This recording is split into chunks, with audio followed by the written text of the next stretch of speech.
Hey guys, Disaster Area here with another video. This one on belly drum and ADV 50. And I wanted to cover it just because I thought it was interesting to cover one of the more unique strategies in ADV 50. Now other tiers, not necessarily singles tiers, may occasionally have belly drum users in them. It's pretty rare though.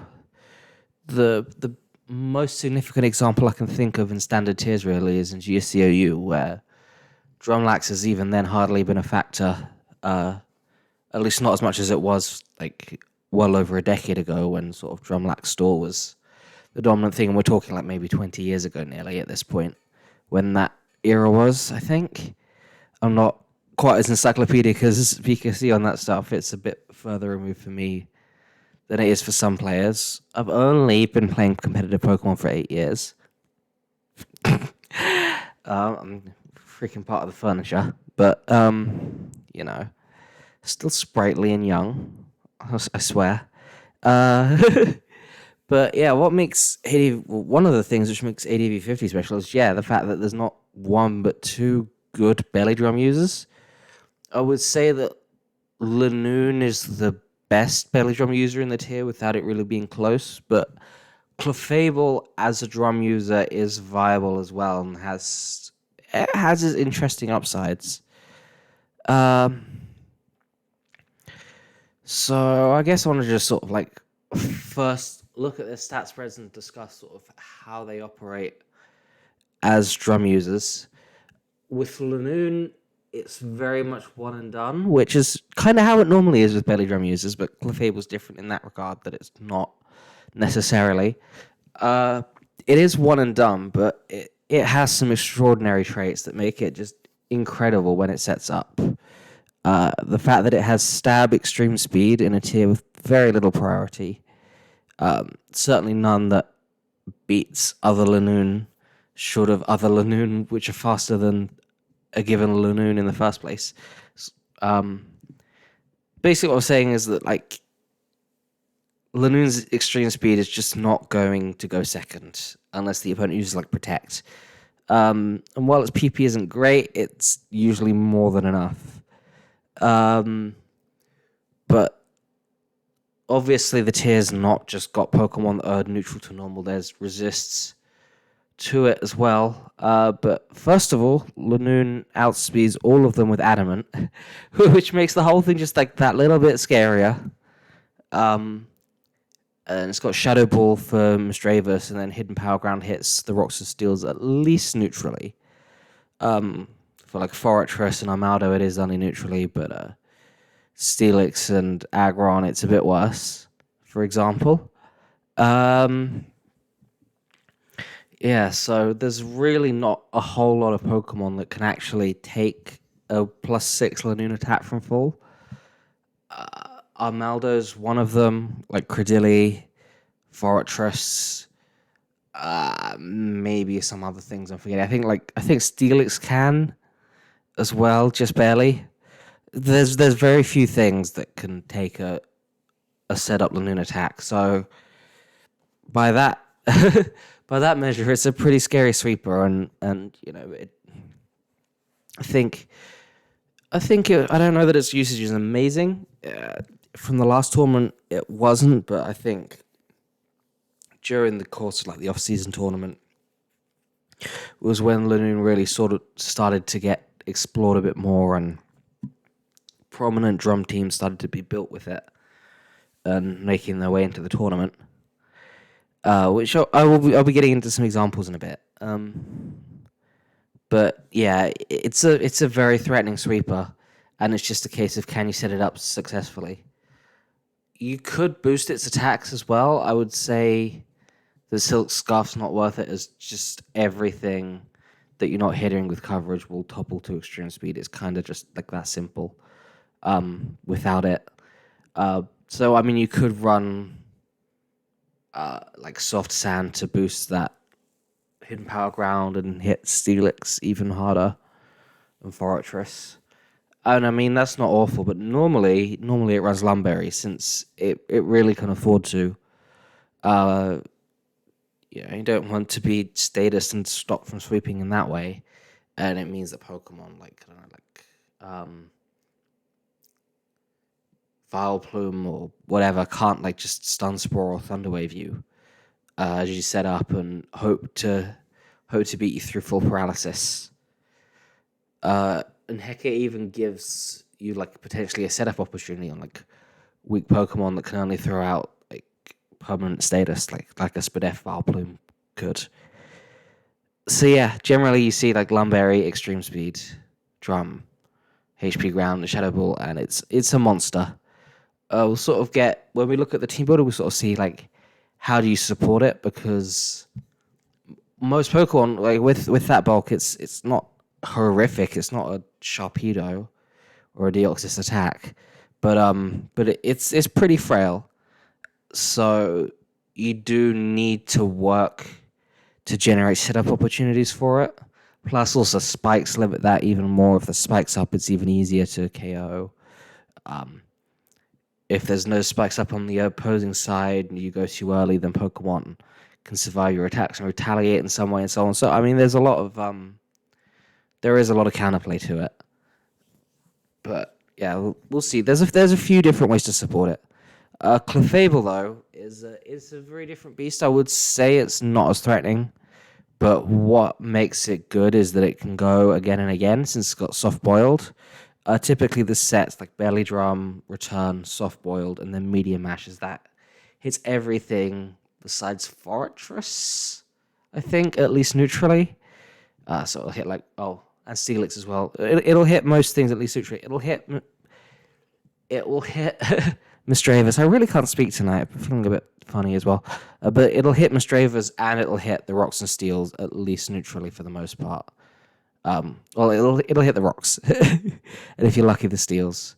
Yeah, I mean it's neutral on Aggron, super effective like Armaldo and Credilli. So it's got slightly different checks, I guess, than Balloon does, but it's also like more vulnerable to status. But yeah, it's got since it's got actual bulk and soft boiled, though it is defensively useful, not mightily, because like all it can really do to stuff is attack it, which isn't that impressive coming from Clefable, but it's a good Kadabra check. So it's not completely useless defensively, which does certainly help. But yeah, that's what they do. Clefable's obviously been in the tier for a lot longer. Lanoon was a pretty recent addition. Back at like the start of November or maybe October time. I can't remember exactly, but it's only been a couple of months. Whereas Clefable's been in the tier, as far as I'm aware, like pretty much permanently. And Drumfable's often been something experimented with. So I might as well start with the old Drumfable team, which still sees use. It's still pretty decent. But I did build it quite a while ago, but I can sort of like talk through what the thinking behind it was. The most important partners is Firo, because if you can set up Clefable behind a substitute, then that's awesome. It punishes Fortress and like turns it into like setup opportunity for Clefable if you pass a sub against it, and it can wear down Steelix for Clefable since Steelix will come into raw Firo and that lets you hit it with Hidden Power Ground. Pretty straightforward. A lot of the structures very much just make the team solid, but also including Pokemon that can pressure Fortress, like that will land damage on it. It's like Whiscash. It doesn't do a lot of damage to Fortress, but that's why Fortress will come into it in the first place. Like same with Lantern and to a degree also with Armaldo. Armaldo can be a bit more forcing, and like having rapid spins like really. I wouldn't say it's like completely necessary, but with how much the team does give Fortress room, it's certainly not a bad thing to have. So yeah, that's sort of the MO behind this team, and Clefable like just does give the team a lot of comeback potential. One of the videos I did, first ones I did in ADV 50 was in me using this team against PK Leech and being able to come back from like 2 to 5 with a Drumfable just because I'd spread paralysis in the right spots and yeah. Uh, don't know why I'm not like talking like, super well, but let's move on to like the Lanoon teams.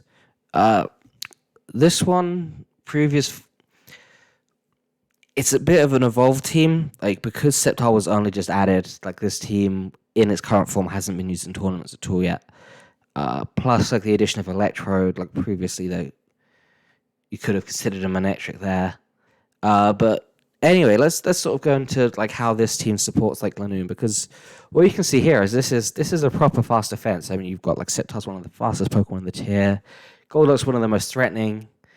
CB Aggron as well is no slouch. And there's a few interesting things going on. I mean, we've got Subpass again, which I will be doing a full video on like Baton Pass as well, and it goes very much like hand in hand with Drum, although neither completely needs the other. Although I do think that like with Lanoon, you almost do really want a Subpasser because there's quite a few options, and there's not that many other ways to support Lanoon with setting up. But this team does have one of those other options, which is Electrode. I mean, this Electrode set in general is pretty good anyway, even without like a Lanoon to support. Just Thunderbolt, HP Water. I mean, it can run Water, Grass, and Ice, but here you like HP Water to hit Steelix and Explosion. And I mean, that alone supports Golduck pretty nicely. But the fact that you can also go like Light Screen and Explosion to potentially set up a Lanoon sweep, or Light Screen to set up Rapidash being able to get up a sub and then like it not being broken in some way. Like those kinds of combinations that exist with Electrode here are really nice, and it does make it a really valuable Pokemon. Doesn't of course hurt that it's the fastest Pokemon in the tier, unboosted, and all of that. And just like it can be an offensive threat on its own as well. While it's not like super bulky or super strong, it's not awful in either department either. So yeah, you can see here, like yeah, the idea is like Lanoon with a couple of bits of support, but the team is not like completely focused around Lanoon. Like the support options that work with Lanoon, the Subpass Rapidash, the Light Screen Explosion, Electrode, they also support Golduck, which is like really huge because it's you don't have all your eggs in one basket on some Lanoon teams, like on this kind of Lanoon team. There's other ways you can try and sweep, but it really, I think the fact that like the team does give like Spikes like a little bit of room to go and stuff like that. Like you do need to get on with things with it. You can't just sort of like lollygag forever. But there's a lot of offensive pressure plus the sweeping potential of Lanoon. And finally, I've got this team as well, which is like a different approach. You've got a different subpasser. It's the first team I've made with subpass Huntail. Normally, you just want to be using a Rain Dance one, but it is the only water type with Substitute and Baton Pass together that's in the tier at least. So it is an option, although it is pretty slow. Plus, the other key setup support here is Memento Muck, which I've just gone for it over Curse, and it still functions largely as a normal Muck does, except that against certain Pokemon, you can Memento and go for like a sweep with Lanoon, like against Sandslash. Yeah, so that's. I feel like I've really not. Well, I've talked about things and tried to explain things, but I felt like this hasn't been like the best video I've ever done. But I hope that you like found it interesting seeing like just like here's how Belly Drum fits into the metagame. It's this high risk, high reward option that you can support to try and make it like lower risk to try and make it work. And it does fit on teams that are otherwise pretty coherent. Like this team's got a lot of defensive coverage as well. Like Muck is a great tank, as is Meganium, like Steelix. Fortress is always a good Pokemon to have in the hazard game.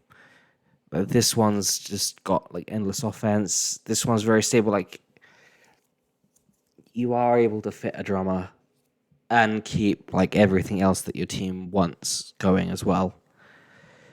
So yeah, that's sort of how it fits, and like it's one of those things that I think makes ADV 50 awesome. Like it does. Like where else are you going to see it here with multiple viable drum users? And that's not like the only like cool selling point of the tier. They're not 100% usage threats. They're not 1% usage threats. I mean, if I can pull up, I'm just gonna pull up a spreadsheet. I don't know how this will look on here. I'm gonna keep an eye. Looks okay. If we head to the archetype usage section, you can see, yeah, belly drum usage in the previous tournament was at 13%, so about 1 in 8 teams or so. This win rate was okay as well.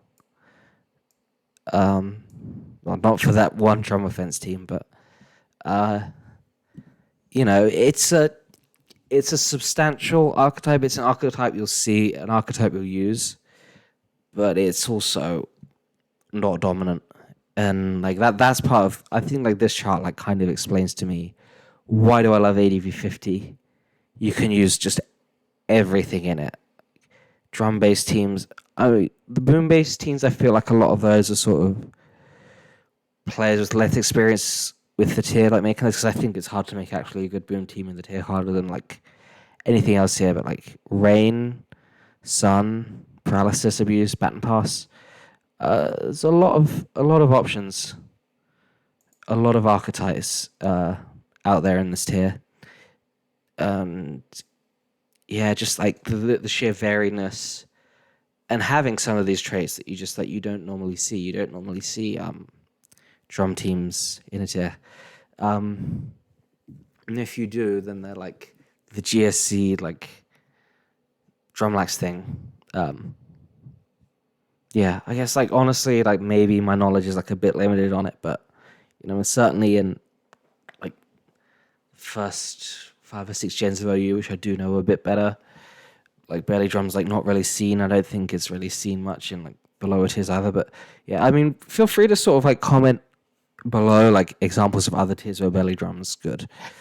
But like this sheer variety, the way that offense and stall are definitely viable, and I mean, to be fair, I think a lot of tiers probably have like a bit of balance like this. Maybe stall's a bit bigger here than in other tiers.